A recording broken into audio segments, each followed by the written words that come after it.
ज़रूरत इस बात की है कि खेती को एक व्यवसाय के तौर पे देखा जाए।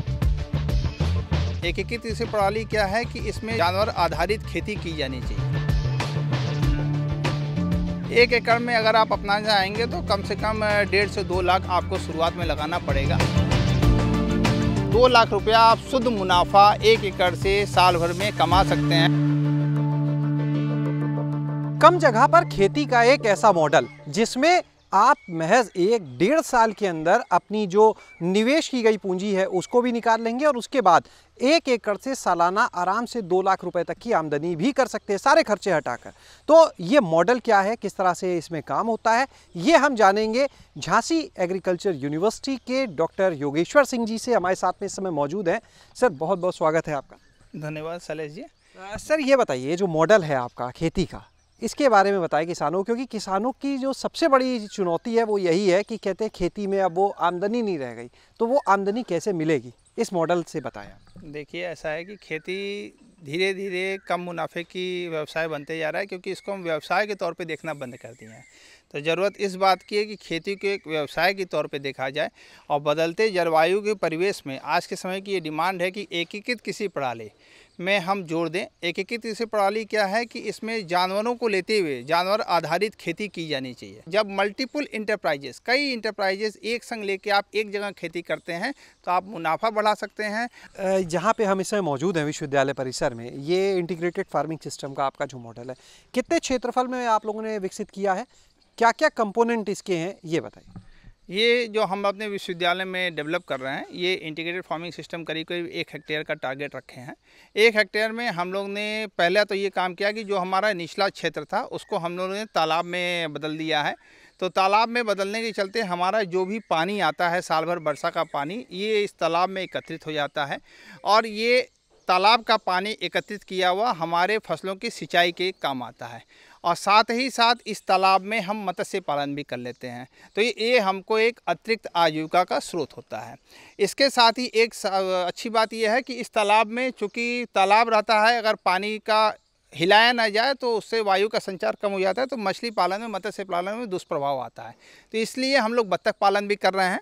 बत्तख पालन से आपका होता क्या है कि वायु हिलाती रहती है जल में, तो वायु का संचार होता है, तो मछली की बढ़वार भी अच्छी आती है और जो घास फूस बढ़ते रहते हैं उनको भी खा लेते हैं। तो बत्तख पालन से भी आपको अतिरिक्त आय होता है, मछली पालन से भी अतिरिक्त आय होता है और जो एकत्रित किया पानी रहता है इसको आप फसल में सिंचाई के काम ला सकते हैं।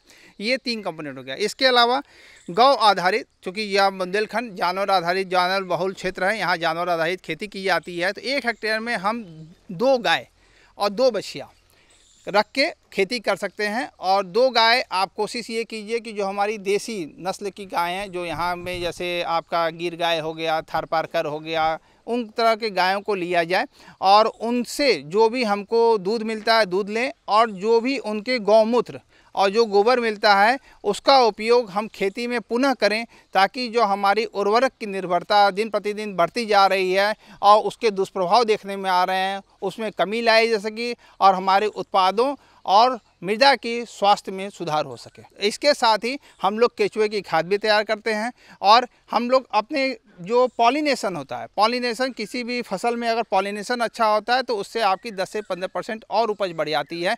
और तो मधुमक्खी पालन भी किया जा रहा है। मधुमक्खी पालन से आप फसल की उत्पादकता तो बढ़ती ही बढ़ती है, शहद भी प्राप्त कर सकते हैं। तो 1 हेक्टेयर में कम से कम आप 8 से 10 बक्से रख सकते हैं। इसी के साथ साथ बकरी पालन, जैसा कि आप लोग देख रहे हैं कि हम लोग बुंदेलखंड में जानवर की हम जब बात करते हैं तो ज़्यादातर मुख्यतः 2 तरह के जानवर हम लेते हैं। एक हो गया गाय और दूसरा हो गए बकरी। तो जो किसान भाई के पास छोटे रकबे हैं, 1 एकड़ मान लीजिए रकबा है, तो अगर वो गौ पालन के संग नहीं जा सकते हैं तो ऐसे किसानों भाइयों की अनुशंसा हम करेंगे कि हम बकरी पालन के संग जाएं।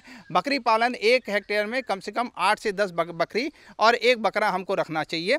तो बकरी पालन आपको एक अतिरिक्त मुनाफे का जरिया बन सकता है और ये एक बहुत ही अच्छा जरिया है। इसके अलावा हम लोग बैकयार्ड पोल्ट्री के तौर पर मुर्गी पालन भी कर सकते हैं। मुर्गी पालन आप 15 से 20 मुर्गी के बच्चे खरीद लीजिए और उनको आप फ्रीलांस छोड़ दीजिए।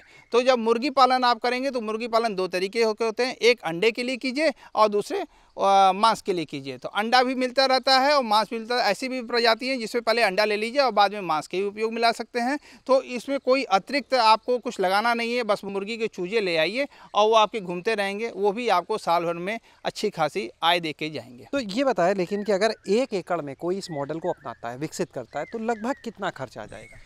1 एकड़ में अगर आप अपनाना चाहेंगे तो कम से कम 1.5 से 2 लाख आपको शुरुआत में लगाना पड़ेगा।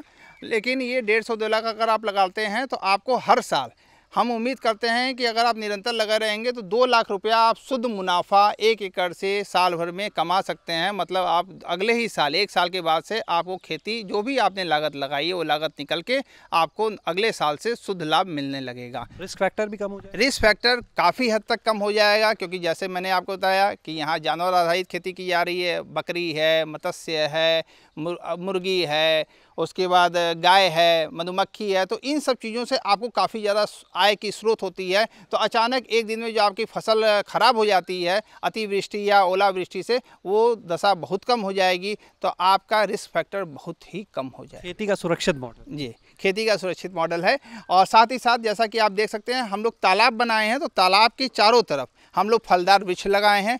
और इसी फलदार वृक्ष के साथ साथ हम लोग इसमें फैलने वाली सब्जियां जो होती हैं, जो बरसात के समय में साल भर फैलेंगी, तो ये अतिरिक्त आय हर इसमें IFS का सबसे बड़ा ये है कि हमको एक ही चीज़ को बार बार प्रयोग में लेना है और अच्छे तरीके से प्रयोग में लाना है। प्रयोग में जैसे ये है कि जो पानी हम गाय के शेड को साफ़ करने के लिए प्रयोग में लाते हैं, उसी पानी को फिर हम वापस तालाब में छोड़ते हैं।